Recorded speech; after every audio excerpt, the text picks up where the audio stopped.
तर बाबासाहेबांना रिझर्वेशन पाहिजे होतं, मी रिझर्वेशनच्या विरुद्ध आहे म्हणून ह्या कारणासाठी तू रिझर्वेशनवर बाबासाहेब काय बोलले ते आधी समजून घ्या ना. ओके. आणि तो एक मुद्दा आहे त्यांच्या पूर्ण फिलॉसॉफीमध्ये एकदम स्पष्ट आहे की आपल्याला बाबासाहेब आंबेडकर वाचायलाच पाहिजे, आणि असं नाहीये की सगळ्या प्रश्नांचे उत्तर तिकडे मिळतील, अजिबात नाही. आणि त्यांची तशी अपेक्षा पण नव्हती. आणि तसं त्यांच्याकडे बघितलं तर ते म्हणजे ते बोलले सुद्धा की पूजा करू नका माझी. ते स्वतः म्हणाले खूप वेळा, 3-4 वेळा, की मूळ त्यांचा जो इंटरेस्ट आहे ते वाचन आणि लेखन. आणि राजकारणमध्ये ते आले कारण त्यांना पर्यायच नव्हता. एक त्यांची म्हणजे आपण ज्या परिस्थितीमध्ये आहोत तर त्या स्थितीमध्ये असतात, कारण ते शिकलेले होते, त्यांना खूप चांगल्या पद्धतीने आर्ग्युमेंट्स मांडता येत होते, आणि त्यांचा एक पर्सनॅलिटीच अशी होती की लोक ऐकायचे. एक तर गांधी चातुर्वर्ण सोडायला तयार नव्हते, आणि आंबेडकरांना ती एक फार मोठी भिंत होती, फार मोठी भिंत. जो माणूस चातुर्वर्ण सोडायला तयार नाहीये त्याच्याकडनं काहीच होणार नाही. म्हणून त्याच पद्धतीने ते नंतर सुरुवातीला सावरकरांचे काही पत्रव्यवहार होता, पण सावरकर चातुर्वर्ण सोडायला तयार नव्हते, मग संपला तो. त्यांच्या संकल्पनेमधला जे काय राजकीय पक्ष पाहिजे होता, रिपब्लिकन पार्टी, तो अजून आलेलाच नाहीये भारतात. ते आपलं दुर्भाग्य आहे. त्यांचे विचार पुढे नेण्याचे स्कोप आहे. अनेक बाबीत अशा आहे की त्यांचे विचार आपल्याला रिजेक्ट करावे लागतील, ते पण करायला लागेल. आणि पण काही जे त्यांचे मूळ संकल्पना आहेत आणि मूल्य आहेत, जीवनाच्या कुठल्याही क्षेत्रात आपल्याला उपयोगी आहेत.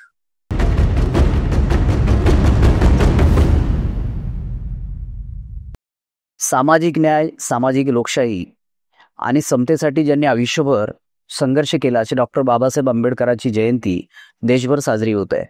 आणि हा 14 एप्रिल जगभरामध्ये दलित हिस्ट्री मंथ म्हणून साजरा केला जातोय. या निमित्तानं जगभरामध्ये बाबासाहेबांच्या विचाराचा, त्यांच्या कार्याचा आढावा घेतला जातोय.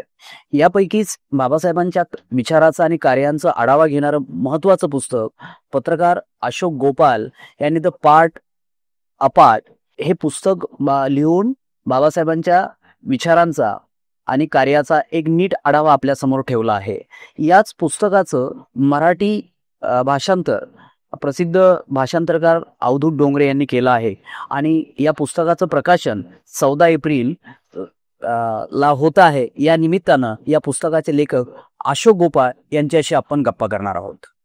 अशोकजी, म्हणजे खूप इंटरेस्टिंगली अशी गोष्ट आहे की तुमचा जो प्रवास आहे, एक पत्रकार ते एक चरित्रकार असा, तर हा जो तुमचा की बाबासाहेब आंबेडकरांचं चरित्र लिहिणं, तुम्ही म्हणजे तुमच्या प्रस्तावनेमध्ये पण असं म्हणालात की खरं तर ही अशी सुट्ट्या विभागामधली सगळी स्टोरी आणि त्याचा एक अर्थ लावणं सोपी गोष्ट पण नव्हती.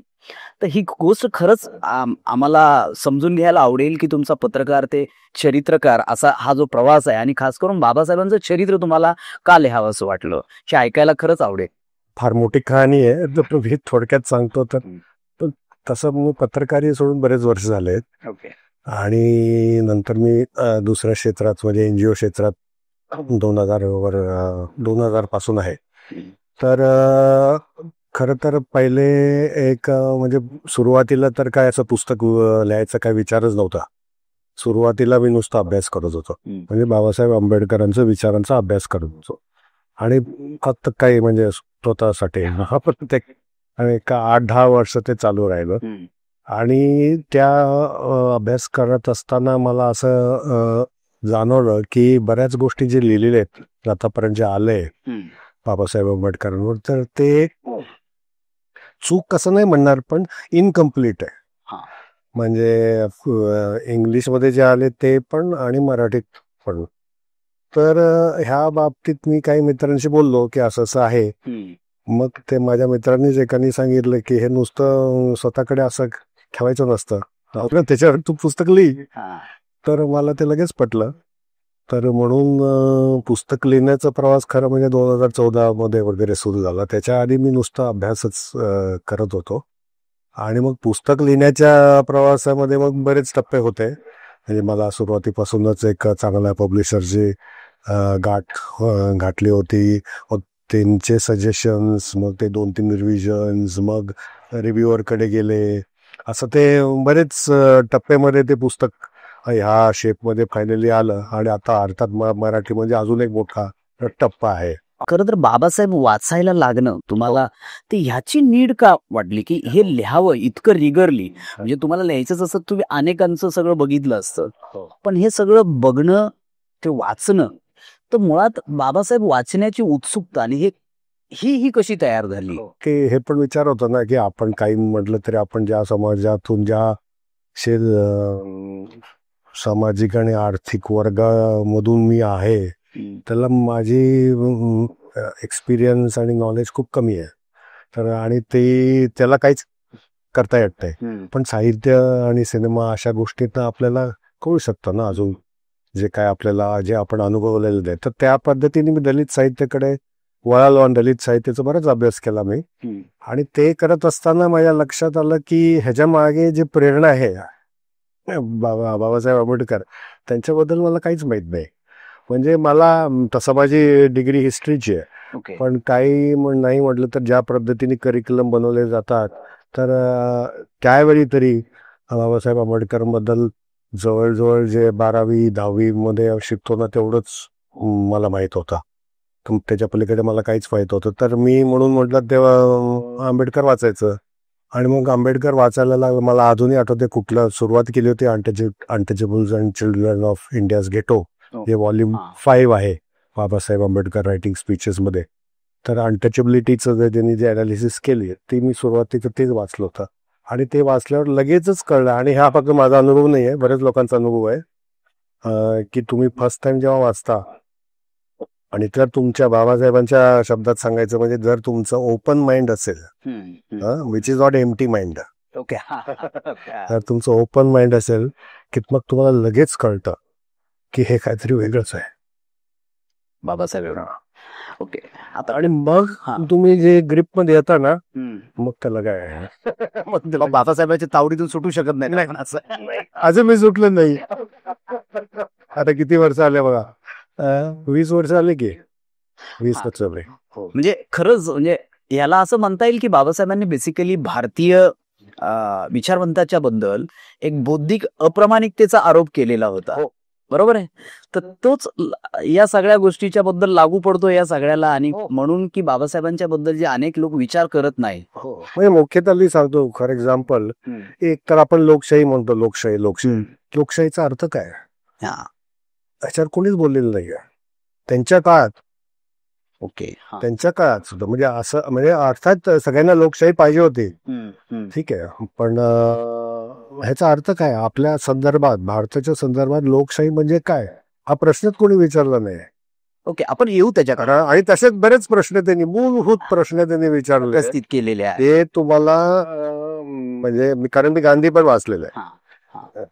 गांधी असं नाही म्हणतात की पूर्ण वाचलंय, पण गांधी वाचलेलं आहे, नेहरू वाचलेलं आहे. पण त्यांनी वेगळे प्रश्न मांडले नक्कीच, पण हे प्रश्न नाही मांडले. मला त्याच्याकडे यायचंच आहे. पण त्याच्या अगोदर मी जेव्हा या पुस्तकाचे सगळे रेफरन्स बघत होतो ना, ते फार दडपून जायला होतं की इतके सगळे तुम्ही म्हणजे आतापर्यंत मराठीमध्ये जे सुद्धा संदर्भ वापरलेले नाहीयेत ते संदर्भ तुमच्या पुस्तकामध्ये खूपच पहिल्यांदाच असं नव्यानं सगळं येत आहे. तर ही जी एक संदर्भाची जुळव आहे ना, तर म्हणजे लिहिणं ही तर दुसरी गोष्ट, पण खरं तर ह्या संदर्भाची सगळी जुळवाजुळव करणं, ते उपलब्ध करणं हाच एक प्रवास आहे. तर या संदर्भाच्या जुळवाजुळवीच्या बद्दल पण जरा तुम्ही सांगावं असं मला वाटतं. पुण्यामध्ये मला एकदम अतिशय उत्तम लायब्ररी सापडली, ती म्हणजे सिद्धार्थ लायब्ररी, कॅम्प मार्केटच्या मागे. ठीक आहे. तर तिकडे एक खजिना आहे जे खूप कमी लोकांना माहिती आहे. त्यात दलित साहित्य, आंबेडकर साहित्य मराठीत आलेलं आणि इंग्रजीत पण थोडंफार आहे आणि बौद्ध साहित्य पण आहे. ते अजूनही मी रेफर करतो त्या लायब्ररी. ती मला ऍक्सिडेंटली सापडली ती लायब्ररी. आणि तिकडे एक गणपतराव पवार नावाचे एक ग्रस्त होते जे PWD मध्ये कामाला होते आणि त्यांनी हे सगळे गोळा केले होते साहित्य आणि ते सायकलमध्ये जाऊन वितरण करायचे कॅम्पमध्ये त्यावेळी. तर मग ते फायनली ती कलेक्शन आता ते सिद्धार्थ लायब्ररीमध्ये आहे. हा खजिना आहे बरं का. ओके. हा. तो मला खजिना सापडला आणि नंतर मी तिकडच म्हणजे माझं ते घरच होतं जवळजवळ. आणि त्यावेळी मी कॅम्पाच्या जवळच असं नाही त्या भागात जवळच राहत होतो. तर ते तिकडेच मला काही मिळालं. आणि बाकीच्या गोष्टी अर्थात जसं मी सांगितलं नागपूरमध्ये काही गोष्टी, मुंबईला सिद्धार्थ कॉलेजमध्ये आणि गोखले इन्स्टिट्यूट आणि असे ठिकाणी, पुण्यात तर लायब्ररी चांगल्या आहेतच. आणि नंतर डिजिटल आर्कायव्हिस्ट मी नाहीये. तर मी मला काहीतरी नवीन काहीतरी अशी इन्फॉर्मेशन काढायची आहे की नेमकं कुठल्या दिवशी कुठल्या बोटीनी किती वाजता बाबासाहेब न्यूयॉर्कला पोहोचले, ह्याच्यात मला इंटरेस्ट होता. म्हणजे त्याचं महत्व आहे आणि ते लोक करतायत आणि त्यांनी जे केले त्याच्या आधारावरच मी काम केलेलं आहे. बरोबर. तर आंबेडकर आर्कायव्हिस्टने जे काम केले त्याच्या आधारावरच मी जो कोण आंबेडकरवर लिहितो ते सगळे, जसं मी लिहिलंय की त्याच्या पुस्तकात इंग्लिशमध्ये की we are all riding on that work. मला असं वाटतं की आंबेडकराच्या विचाराचा सगळा सेंटर पॉइंट जर आपण काय काढला तर बाबासाहेबांच्या चिंतनाचा आयुष्यभराचा विषय होता जात आणि तिचा विनाश. नाही, त्यांचं सेंटर होता लोकशाही. ओके. हा, पण त्यांची सुरुवात आपल्याला ती दिसते आहे. आणि पण लोकशाही जाती अंताशिवाय लोकशाहीला काहीतरी अर्थ असेल असंही काही, म्हणजे जात तशीच ठेवून लोकशाही नावाची काहीतरी कल्पना ते करतायत का? तर त्याच्याकडे आपण येऊ. पण मला पहिल्यांदा असं विचारायचंय की लोकशाही समाज ही त्यांची मूळ कल्पना आहे. ओके. त्याच्यामध्ये त्याच्यासाठी अडचण काय, पहिली अडचण त्यांना वाटलं जात. तसं त्या लॉजिक आहे. हा, मी त्याच अर्थानं म्हणतोय की जोपर्यंत या देशामध्ये जात नावाची गोष्ट अस्तित्व आहे तेव्हा त्याचं म्हणतात की राष्ट्र सुद्धा तयार होणारच नाही, त्याला काही अर्थ नाही.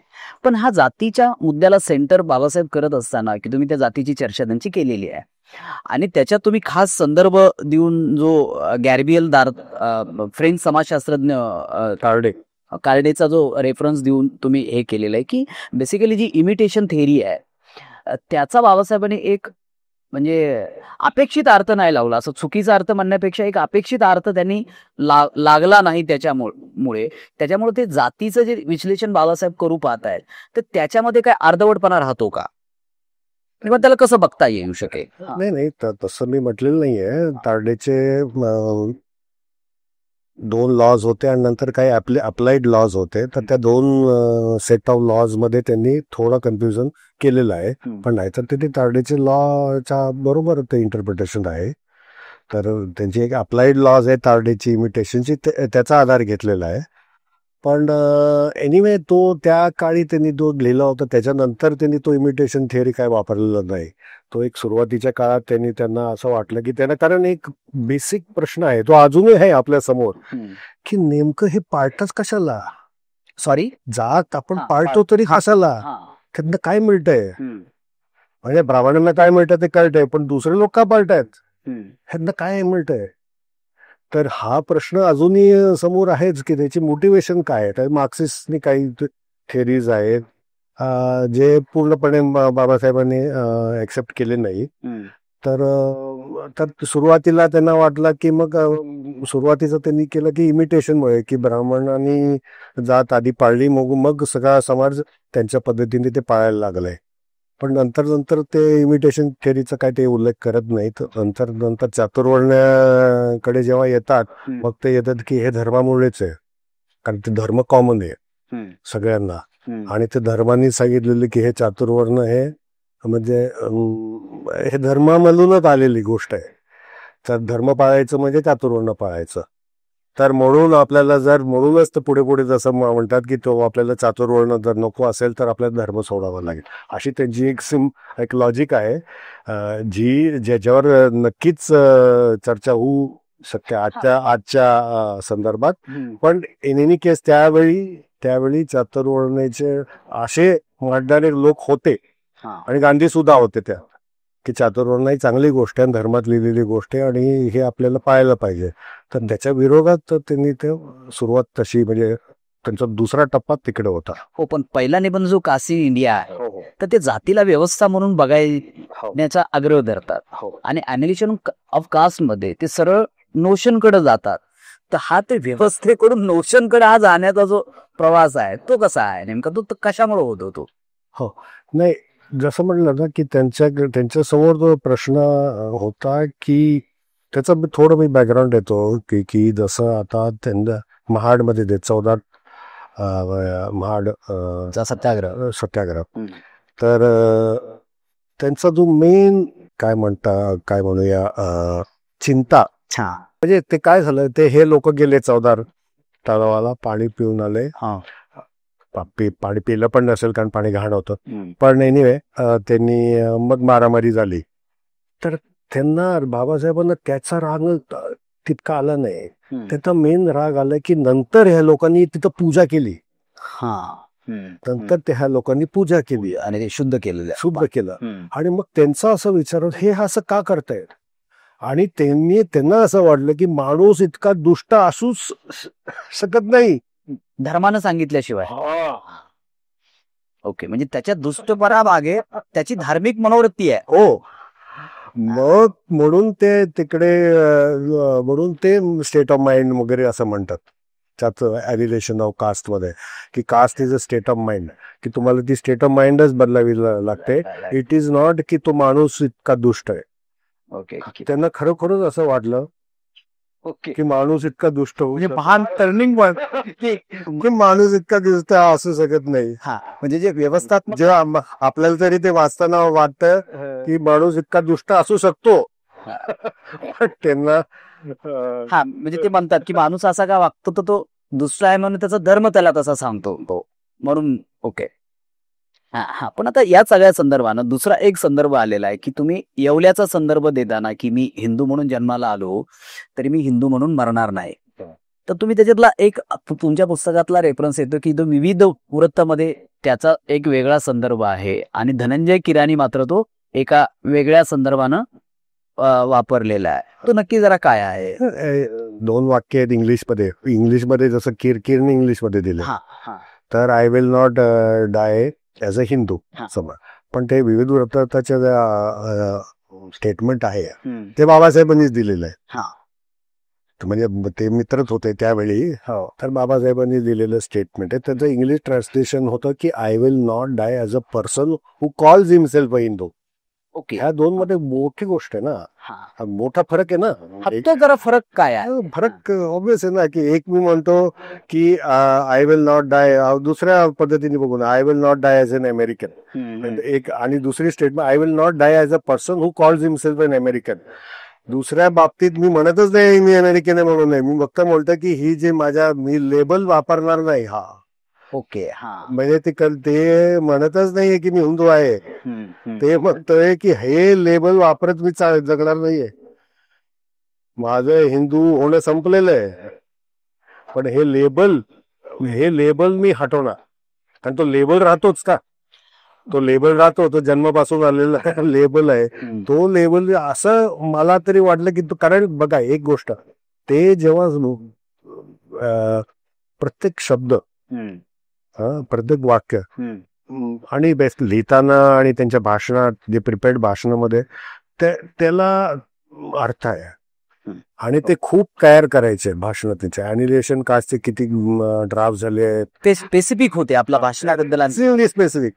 म्हणजे त्यांना रायटिंग मध्ये स्टाईल पेक्षा कन्साइसनेस, एक्झॅक्टली हेच मला सांगायचं आहे. अर्थात ते मे बी लिगल मिसलिडिंग करता येणार नाही असं, म्हणजे मे बी एक लिगल ट्रेनिंगचा पण प्रभाव असेल. ओके, एक्झॅक्टली ते शब्द वापरायला, अप्रोप्रिएट वर्ड्स. तर त्या पद्धतीने जर बघितलं तर मला वाटतं की हा ज्यामध्ये जमीन आसमानचा फरक आहे, आणि ते त्यांना ते सुचवायचं होतं. पण इन एनी केस त्याच्या आधीच जसं पुस्तकात दिलेलं आहे त्याच्या आधीच त्यांनी विचार केला होता की हे सोडायचंय. म्हणजे ते ऍक्च्युअल, आणि सगळ्या त्यांच्या जवळच्या लोकांना माहीतच होतं, आणि हिंदूंना पण माहित होतं, तो काय असा एकदम सडनली असं काही आला असं. आता तुमच्या बोलण्यात असा एक दिसतंय की त्यांना सोडायचं होतं आणि त्यांनी घोषणा पण केली आहे. पण एक नंतरचा प्रश्न असा निर्माण होतो की ते मुंजे तर हिंदू धर्माचे समर्थक होते, ते मुंजे बरोबर का चर्चा करतात, मुंजे पॅक का करतात? जर त्यांना सोडायचंच होतं, ते ऑलरेडी घोषणा करतायत ह्या सगळ्या गोष्टीची, ते एकदम आपल्या मतावर ठाम आहे, तर मग त्यांना मुंजे बरोबर चर्चा करण्याची गरज काय वाटते? ते गेले नाही, मुंजे आले. ओके. ते गेले नाही, मुंजे आले. हिंदू महासभांना हिंदू महासभाला चिंता वाढली म्हणून मुंजेला पाठवलं गेलं ऍक्च्युली. आणि मग मुंजे आले आणि बाबासाहेब तसे बेसिक कोणालाही असं हाकलायचे नाही. गांधीशी पण तयार होते बोलायला, सगळ्यांची तयार होते. मुंजेशी बोलले ते. आणि मग वेगळे त्यावेळी वेगवेगळे जे ऑप्शन्स त्यांनी जे विचार केला, तर त्यावेळी नक्कीच बौद्ध धर्म आला नव्हता ऑप्शन्स मध्ये. आणि मुंजेंना वाटलं की सिख धर्मामध्ये तुम्ही गेला तर ठीक आहे, आम्हाला आमचं काही नुकसान होणार नाही आणि तुम्हाला जे काय पाहिजे ते पण मिळेल, असं काहीतरी त्यांनी विचार केला. पण ते हिंदू महासभा लोकांनाही ते पटलं नाही. म्हणजे मुंजे विरुद्धच त्या हिंदू महासभेतच एक मर्यादा सगळी सुरू झाली. आणि ती काय पुढे काय जास्त गेलीच नाही ती ऑप्शन सिख धर्माचा. कारण त्यावेळी ते नुसतं बघत होते की नुसतं एक ऑप्शन म्हणून. ओके. नुसतं ऑप्शन म्हणून. आणि पण नंतर ते विचार केले की नुसतं ऑप्शन म्हणून नाही, पण सर्वात उत्तम धर्म कुठला. पण केवळ हा धर्माचाच मुद्दा होता की पुना पॅक्ट मधून जे काही राजकीय अधिकार मिळाले होते त्या राजकीय अधिकाराला म्हणजे प्रोटेक्शन पण देणार अशी एक चर्चा किंवा ते विरोध करणार नाही असं काही पॉलिटिकल पॅक्ट होता का तो, की तर आपण अर्थ काढला? नाही, तसं ते मुंजेंनी सांगितलंच होतं, पॅक्ट मध्ये ते लिहिलंच होतं ना. त्या पॅक्ट मध्ये कंडिशन मध्ये असं आहेतच की हिंदू महासभा काहीच ऑब्जेक्शन घेणार नाही की हे सीट्स रिझर्व्ह सीट्स राहिले तर त्याचं काहीच ऑब्जेक्शन घेणार नाही, असं ते मुंजे पॅक्ट मध्ये होतच. म्हणजे की पण इतर धर्म स्वीकारला तर मात्र आम्ही विरोध करू. त्या पॅक्ट मध्ये तसं काही नव्हतं, पण अर्थात त्याचा अर्थ तसा आहे. मुंजेंना एनिवे त्यांना म्हणजे हिंदू धर्माजवळ कुठेतरी ठेवायचं होतं, तर त्यामुळे त्यांनी तशी कंडिशन लावली असेल. पण हा जो पूर्ण की सीट जाणार की नाही आणि तो पुढे मुद्दा आला असता, पण तो आलाच नाही कारण हे पुढे काही झालंच नाही ना.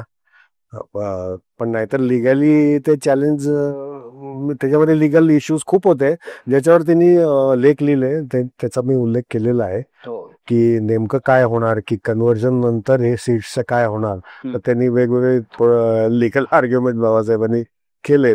तर ते थोडा डिटेल्ड इश्यू आहे, त्याला वेळ लागेल.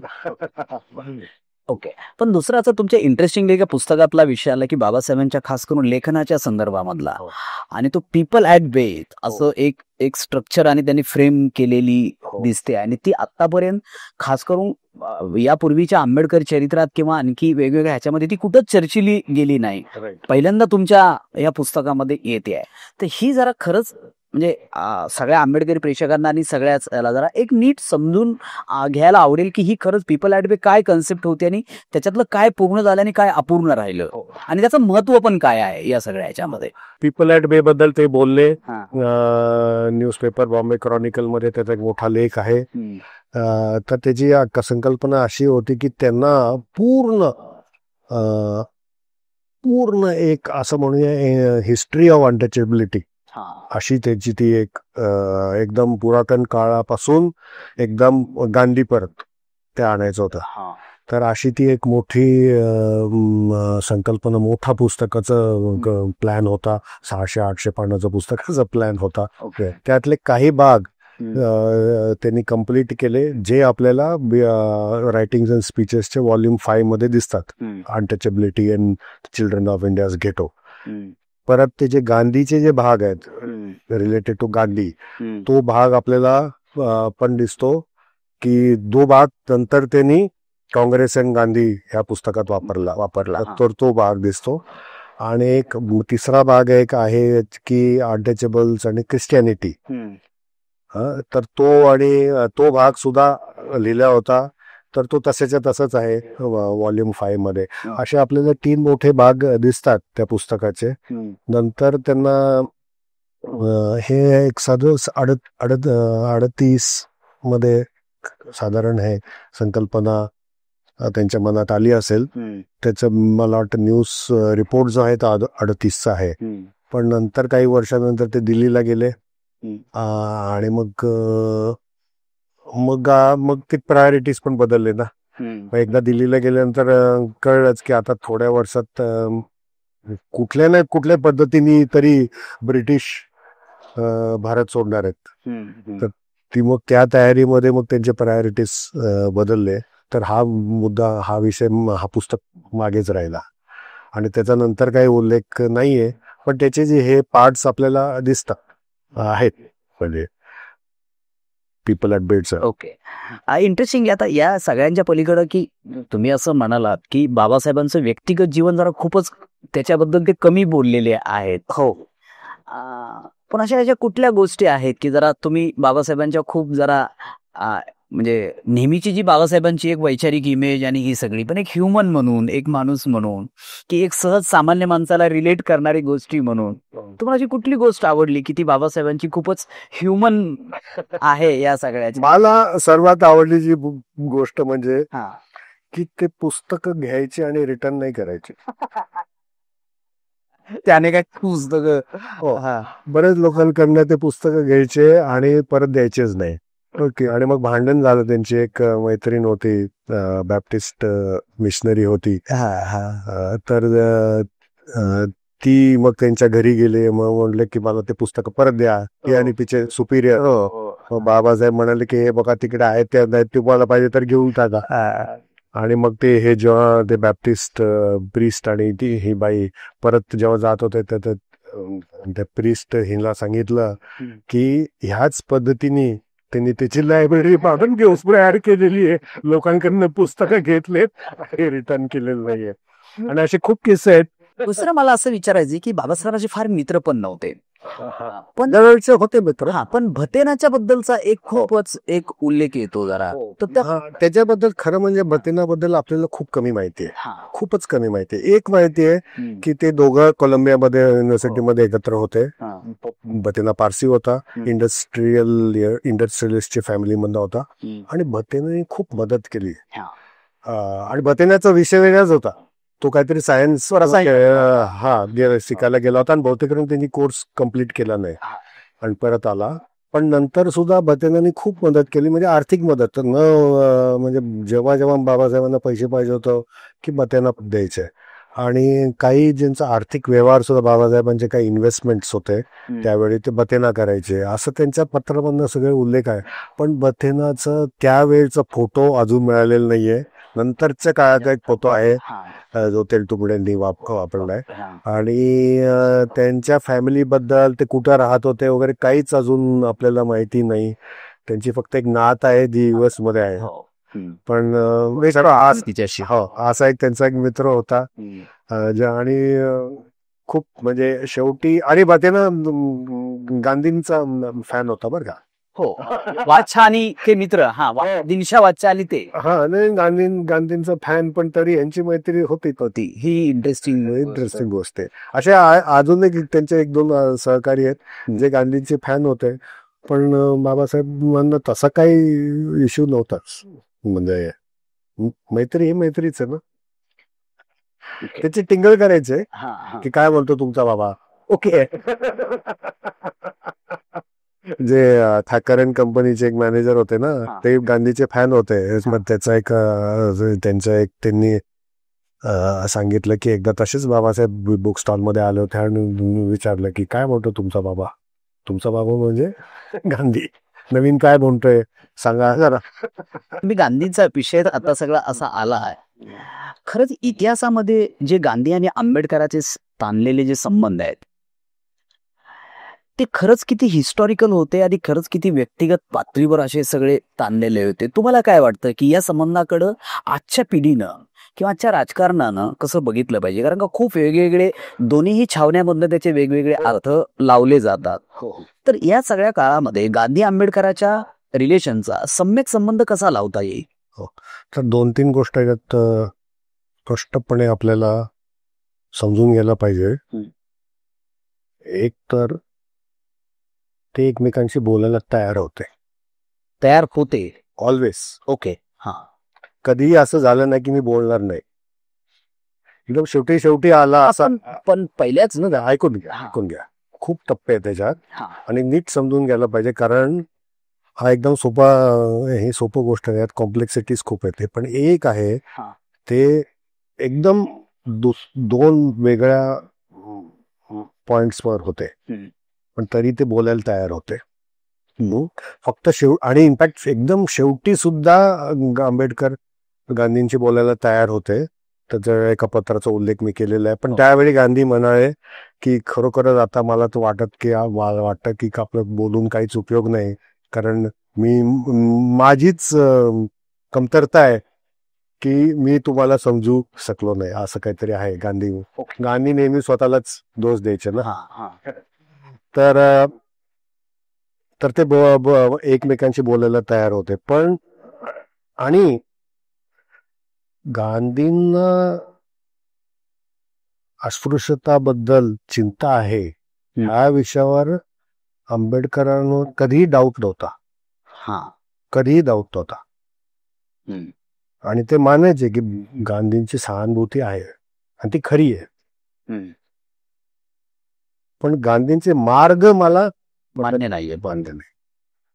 तर सहानुभूती ते त्यांनी कधीच डाऊट केलं नाही. कधीही नाही. म्हणजे खूप त्याचे रेफरन्सेस दिले आणि सुरुवातीपासूनच ते म्हणायचे की आणि गांधींना जेव्हा भेटले तेव्हा सुद्धा म्हणाले की तुमची सहानुभूती मी मानतो, खरी आहे, पण तुम्ही जे काय म्हणता ते काँग्रेस ऐकत नाही.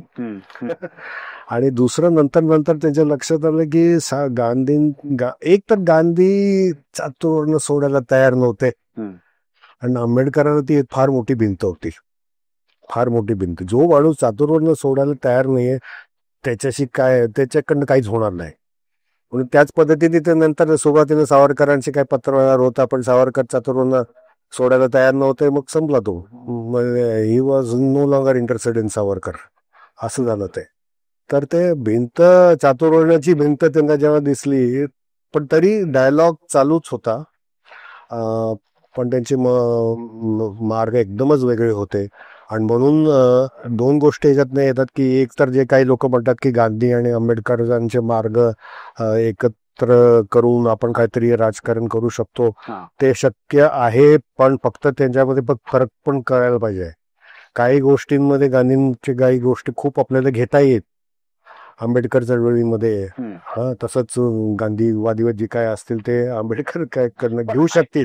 पण चातुर्वर्ण्याच्या विषयावर ते एकदम मतभेद जे आहे ते ओळखायला पाहिजे आणि त्याच्यामध्ये काही गफलत करायची नाहीये. म्हणजे आयडिओलॉजिकली डिफरन्सेस ठेवायला लागतं की काही मुद्द्यांवर. काही मुद्द्यांवर.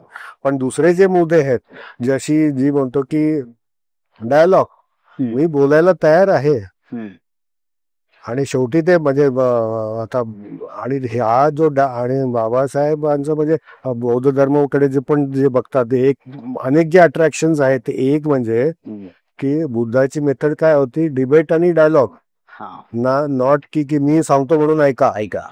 म्हणजे हे जे आहे ना, डायलॉग आणि डिबेट, जे डेमोक्रेसीची कोर आयडिया आहे.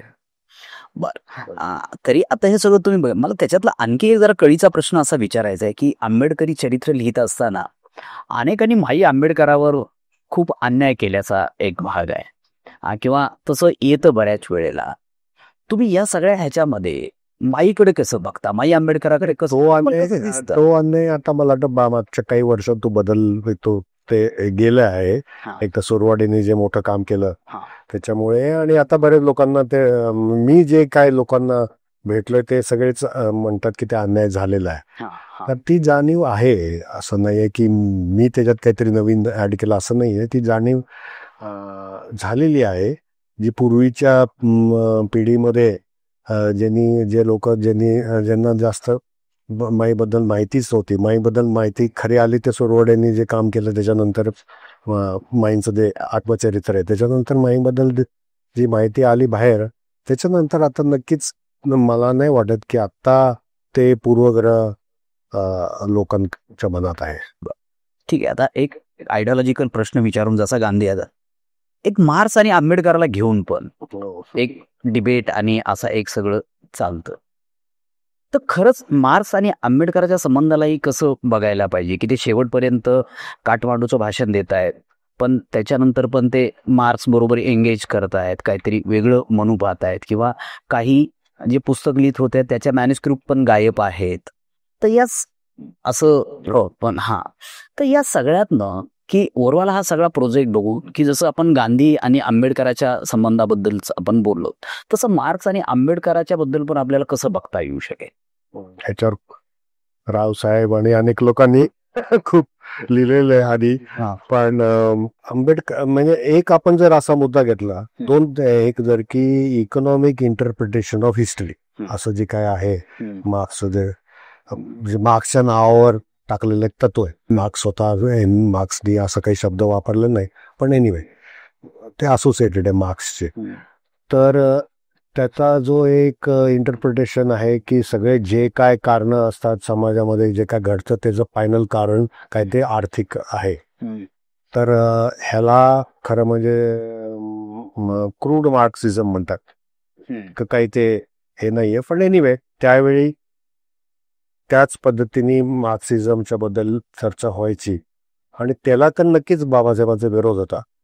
ते कधीच मानायला तयार नव्हते की फक्त इकॉनॉमिक कारण असू शकतील, कारण धर्म एक मेजर फॅक्टर आहे.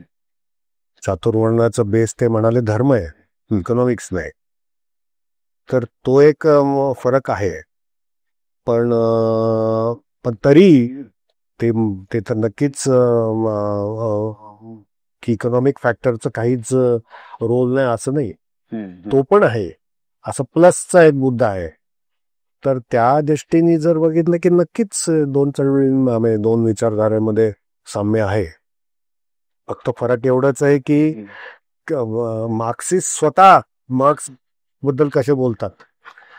तर आणि त्यावेळी खूप सोव्हिएट युनियनच्या बद्दल चर्चा व्हायची. तर जे आंबेडकरांनी जे वाचलं होतं सोव्हिएट युनियन बद्दल, तर त्यांना ते म्हणाल की हे त्यांना ते नकोच होतं. जे काय म्हणजे कम्युनिझमच्या नावावर जे काय चालवतं ते नकोच होतं. तर कारण त्याच्यामध्ये काहीच तुम्हाला स्वातंत्र्य नाही. बेसिकली स्टॅलिनचा कम्युनिझम, स्टॅलिनचं कम्युनिझम त्याला अजिबात नको होताच, काही झालं तरी.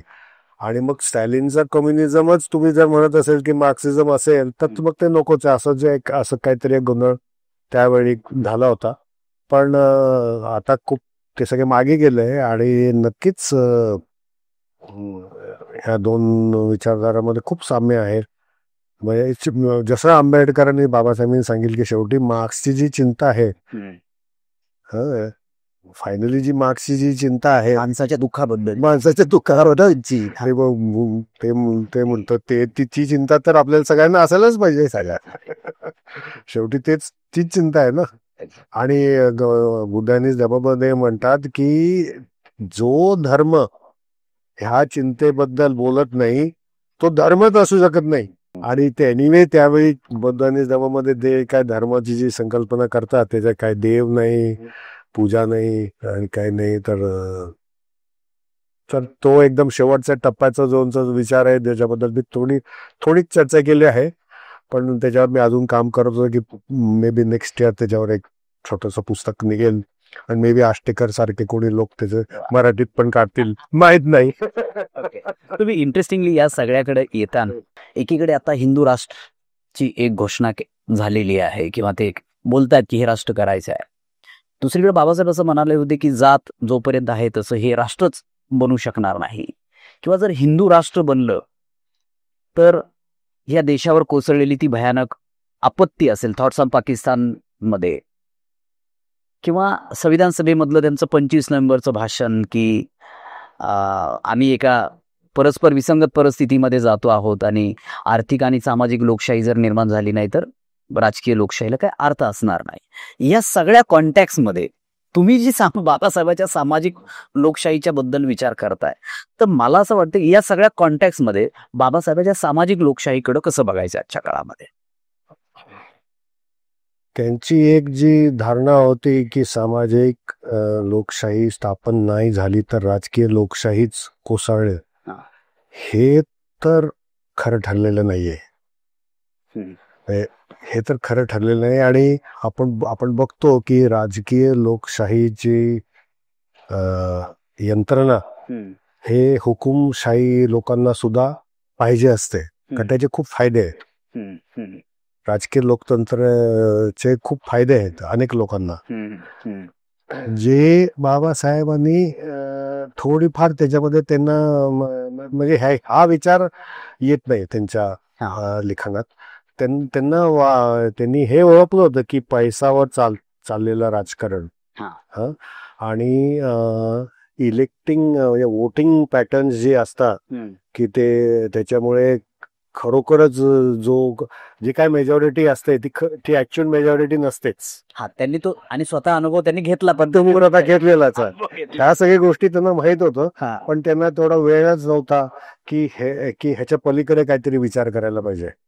तर तो पहिला जो भाग आहे ते जे म्हणाले की political democracy, social democracy doesn't come about, political democracy will not exist, तर ती तर खोटी ठरलेली आहे आणि ती फक्त भारतात नाही अनेक ठिकाणी.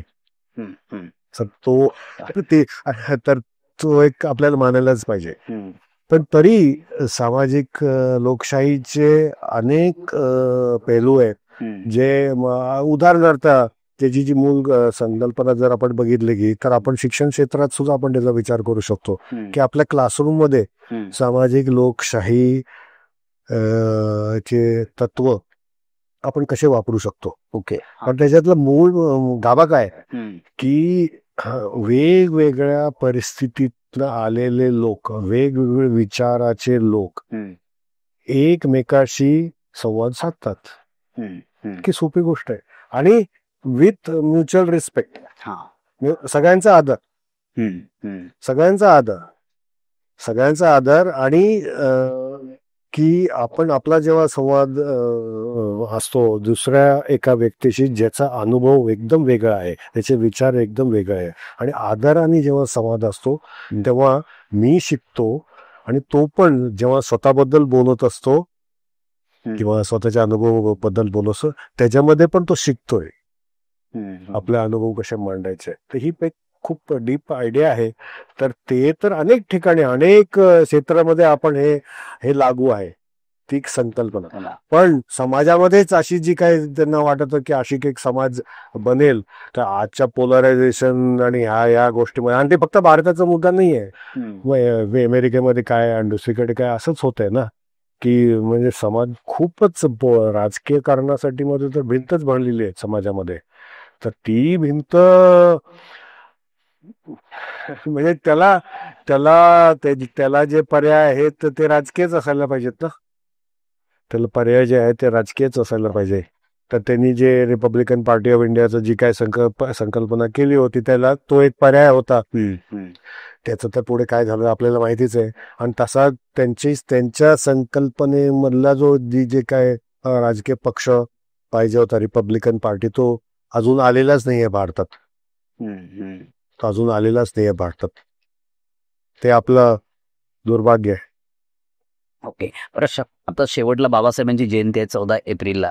तर या निमित्तानं की बाबासाहेबांच्या एक विचाराचा रिलेव्हन्स म्हणून की या सगळ्या काळाला तुम्ही काय लोकांना संदेश द्याल किंवा मी नाही सांगणार रिलेव्हन्स काय सांगाल आणि संदेश नका, रिलेव्हन्स काय सांगाल बाबासाहेबांच्या या सगळ्या जीवन आणि मिशनचा जो एक माझं एकदम मी तितकं फार मोठं बोलणार नाही, पण माझा विचार असा होता, हे पुस्तक लिहिण्यामागचा विचार एकच होता की लोकांनी बाबासाहेब आंबेडकर वाचायला पाहिजे, समजून घ्यायला.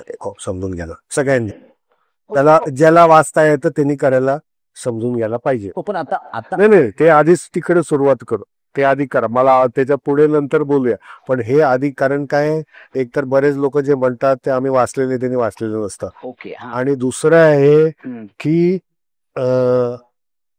वाचायचंच नाही, बाकी सगळे वाचणार पण वाचायचंच नाही आणि काहीतरी फालतू आयडियाजमुळे सेकंडरी सोर्स आणि काहीतरी काय म्हणतात त्याला, म्हणजे जसं रिझर्वेशनच्या बाबतीत. तर बाबासाहेबांना रिझर्वेशन पाहिजे होतं, मी रिझर्वेशनच्या विरुद्ध आहे म्हणून मी वाचणारच नाही. हे फालतू गोष्ट आहे. तर फालतू गोष्ट म्हणजे ह्या कारणासाठी तू रिझर्वेशनवर बाबासाहेब काय बोलले ते आधी समजून घ्या ना. ओके. आणि तो एक मुद्दा आहे त्यांच्या पूर्ण फिलॉसॉफीमध्ये. तर एकदम स्पष्ट आहे की आपल्याला बाबासाहेब आंबेडकर वाचायलाच पाहिजे, आपल्याला वाचायलाच पाहिजे. आणि असं नाहीये की सगळ्या प्रश्नांचे उत्तर तिकडे मिळतील. अजिबात नाही. आणि त्यांची तशी अपेक्षा पण नव्हती. आणि तसं त्यांच्याकडनं बघितलं तर ते म्हणजे ते बोलले सुद्धा की पूजा करू नका माझी. कारण ह्याच्यामुळेच, ह्या पूजामुळेच आपलं जे काय नाश झालेलं देशाचं तर समाजाचं, ह्याच्यामुळेच की हिरो वर्शिप. तर पूजा करायची नाही, समजून घ्यायचं. आणि काही काही अनेक गोष्टींमध्ये त्यांचे विचार पुढे नेण्याचं स्कोप आहे. अनेक बाबीत अशा आहे की त्यांचे विचार आपल्याला रिजेक्ट करावे लागतील, ते पण करायला लागेल. आणि पण काही जे त्यांचे मूळ संकल्पना आहेत आणि मूल्य आहेत ते तर कुठल्याही जीवनाच्या कुठल्याही क्षेत्रात आपल्याला उपयोगी आहेत. तर त्या दृष्टीने मी पुस्तक लिहिलं. आणि त्या दृष्टीने तुम्ही हे पुस्तक मराठीत सुद्धा वाचा. आणि नंतर, आणि हे स्वतःसाठीच करायला, आपले बाबासाहेब आंबेडकर जेव्हा तुम्ही ते विचारधारा एक्सेप्ट करता, मग तुम्हाला ही एक मोठी जबाबदारी एक्सेप्ट करावी लागते की मी स्वतःसाठी विचार करणार. बाबासाहेबांच्या राजकीय करिअरची एक सुरुवात साधारणतः साऊथ ब्युरो कमिशनला मेमोरंडम देण्यापासून सुरू होते. आणि त्याच वेळेला विठ्ठलरामजी शिंदे सुद्धा दलितांच्या प्रश्नाच्या बद्दल काम करतायत. पण असं नंतरच्या काळामध्ये दिसतं की विठ्ठलरामजी शिंदे आणि आंबेडकरांमध्ये एक स्पर्धा सुरू होते. तर खरंच ही स्पर्धा केवळ नेतृत्वाची स्पर्धा होती की दलितांनी दलिताचं नेतृत्व करायचं का इतरांनी करायचं आणि त्याच्याकडे कसं बघायचं? तर याच्यामुळं कदाचित ती चळवळ विशिष्ट वर्गापर्यंतच मर्यादित होत गेली का? जसं आपण स्वतंत्र मजूर पक्षाचा प्रवास शेड्यूल कास्ट फेडरेशनकडं असा एक जातीय होत गेला, वर्गीय प्रश्नाकडून जातीय सगळं प्रश्नाकडे. तर हे जे पेच आहे, तर हे जे शिंदे आणि आंबेडकराच्या या रिलेशनला कसं बघायचे? दलितांचं नेतृत्व करायचं का नाही हा प्रश्न 1920 मध्ये तरी बाबासाहेबांनी असं म्हणलं की हो, दलितांनीच करायला पाहिजे. त्यांचे कारण असं, वेगवेगळे कारण आहेत. एक कारण असं की जो दलित नाहीये तो समजूच शकत नाही दलितांच्या भावनांना, प्रश्नांना समजू शकत नाही. आणि दुसरा असा पण होता की हे राजकारण मध्ये आणि मग लेजिस्लेचर मध्ये जाणं, हे सगळे हे अनुभव आहेत, हे शैक्षणिक अनुभव आहेत, एड्युकेटिव्ह एक्सपिरियन्सेस आहे. आणि हे सगळ्यांना मिळायला पाहिजे. तर दलितांना हे कसं मिळणार? दलितांना मिळणार तर मग त्याला संधी दिली तरच मिळणार ना.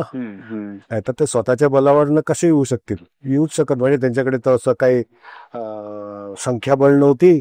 आणि नंतर जेव्हा मोठे इलेक्शन गोष्ट आली तेव्हा पैसे पण नव्हते. तर म्हणून तो रिझर्वेशनचा इश्यू. तर हा, आणि गांधींच्या समोर पण हाच मुद्दा होता की गांधी दलितांच्या वतीने बोलू शकत नाहीयेत.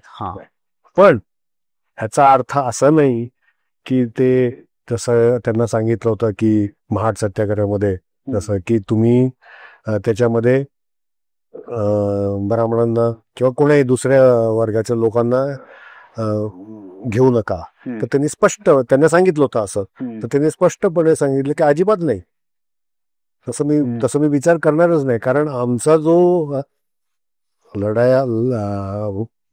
स्ट्रगल आहे, म्हणजे जे देणे सूचना केली, जे तर ते ब्राह्मणांविरुद्ध नाहीये, पण ब्राह्मण्यवाद सगळीकडे असतो आणि कधी कधी नसतो. तर ज्या लोकांकडे ते नाहीये ते आमचे मित्र. आणि त्यावेळी नंतर खूप काळ, आणि नंतर त्यांच्या शैक्षणिक संस्थांमध्ये त्यांचे जे जवळचे सगळे जे होते ते सगळे सीकेपीच होते.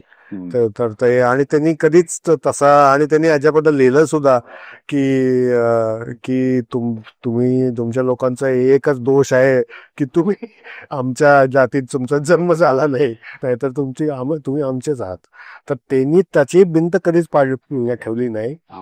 पण हो, त्यावेळी तरी त्यांना असं वाटत होतं की त्या राजकीय प्रतिनिधित्व त्यांनीच करायला पाहिजे, कारण त्यांना तो अनुभव पण मिळायला पाहिजे ना, नाहीतर ते पुढे कसे येणार.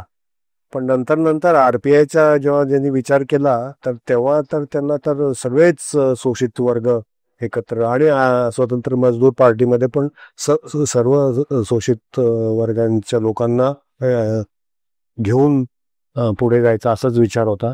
ते दोन्ही प्रयत्न काही जास्त यशस्वी नव्हते. दुसरा तर एकदमच फसला. हो.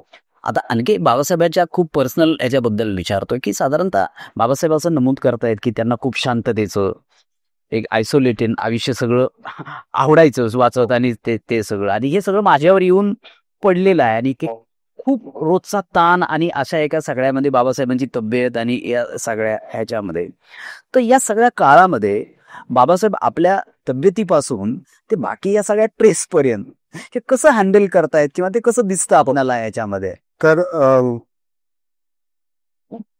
ते स्वतः म्हणाले खूप वेळा, 3-4 वेळा, की मूळ त्यांचा जो इंटरेस्ट आहे ते वाचन आणि लेखन. आणि राजकारणमध्ये ते आले कारण त्यांना पर्यायच नव्हता. एक त्यांची म्हणजे आपण ज्या स्थितीमध्ये आहोत तर त्या स्थितीमध्ये असतं, कारण ते शिकलेले होते, त्यांना खूप चांगल्या पद्धतीने आर्ग्युमेंट्स मांडता येत होते आणि त्यांचा एक पर्सनॅलिटीच अशी होती की लोक ऐकायचे. तर ह्या सगळ्या गोष्टी विचार करता की आपण ज्या स्थितीमध्ये आहोत तर आपल्या उजवर काही जबाबदारी येतात. आणि मला वाटतं आपल्या सगळ्यांच्या बाबतीत असं थोडंफार आहे कुठं तर कुठं, की आपल्याला नको असतं पण तरी ती आपण सोडू शकत नाही ती जबाबदारी.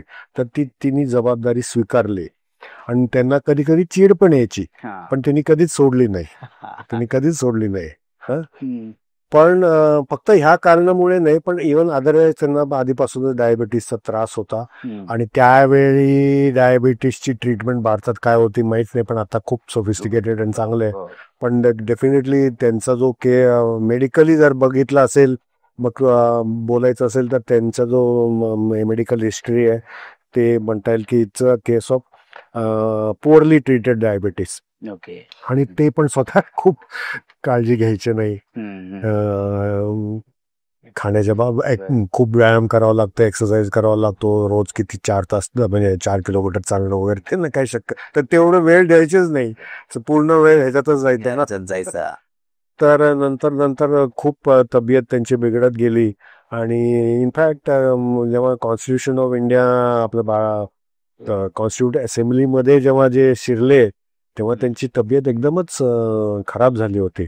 आणि तेव्हा ते भाऊराव गायकवाडांना तेव्हाच ते लिहित आहेत की मला असे, म्हणजे त्यांना एक अशी एक आयडिया होती की ते खूप वर्ष जगणार नाहीत आता. ते 46 मध्येच हे सांगतायत. तर आणि ते सगळे जेव्हा पत्र वाचताना खरोखरच ह्याच्याबद्दल खूप लोकांनी बोललेलं नाहीये, पण तो काळ 46 अंतपर्यंत तब्येत बिघडतच गेली. आणि शेवटचे जे वर्ष आहेत तर ते त्यांचा जी लढाई होती ती तब्येती विरुद्धच. आणि मग त्यांना चालणं फार अवघड झालं. आणि मग डायबिटीसमुळे खूप काय होतं. मग त्यांना अशी चिंता व्हायला लागली की त्यांचे डोळे जातील. आणि त्यांना त्यांच्यासारख्या माणसाला वाचता येत नाही आणि लिहिता येत नाही जर म्हणाला तर त्यांना आयुष्यात काय राहिलं काय, असं आहे. आणि ह्या गोष्टी पत्र थोडेफार मी कोट केलेले आहेत. ते खूपच म्हणजे आपल्याला म्हणजे किती दुःख अनुभवलं त्यांनी. आणि त्याच्यावर खूप काय बोलले नाही, ते त्यांच्या पत्रामधनच येत होते. पण शेवटचे वर्ष दुःख ह्या दुःख होताच ना. यस अशोकजी, तुम्ही येऊन आमच्याशी गप्पा मारल्या त्याच्याबद्दल धन्यवाद. खरं तर अशोक गोपाल यांनी आंबेडकरांसंबंधी शक्य तितके प्रश्न उपस्थित करण्याचा आणि शक्य तितक्या प्रश्नांची उत्तरं काटेकोर देण्याचा प्रयत्न या पुस्तकामधून त्यांनी केला आहे. अशोक गोपाल यांनी आंबेडकरांचं मराठी व इंग्रजी भाषामधील लेखन, त्यांची भाषणं, त्यांची पत्र यांचं वाचन केलंच आहे. शिवाय स्वतः आंबेडकरांनी काय वाचलं असेल त्याचंही वाचन केलं आहे. अनेक संदर्भाची पडताळणी करून हे लिहिलेलं पुस्तक आंबेडकरांच्या जीवनचरित्रासोबतच त्यांचा वैचारिक प्रवासी आपल्याला चिकित्सकपणे उलगडून दाखवतं. आणि याच पुस्तकाला न्यू इंडिया फाउंडेशनचा कमलादेवी चट्टोपाध्याय ग्रंथ पुरस्कार 2024 हा पुरस्कार या पुस्तकाला मिळाला आहे. हे पुस्तक आपल्यासाठी बाबासाहेब समजून घेण्याचे अनेक दारं हे आपल्यासाठी खुलं करेल. हे पुस्तक आपण नक्की वाचाल. धन्यवाद अशोकजी.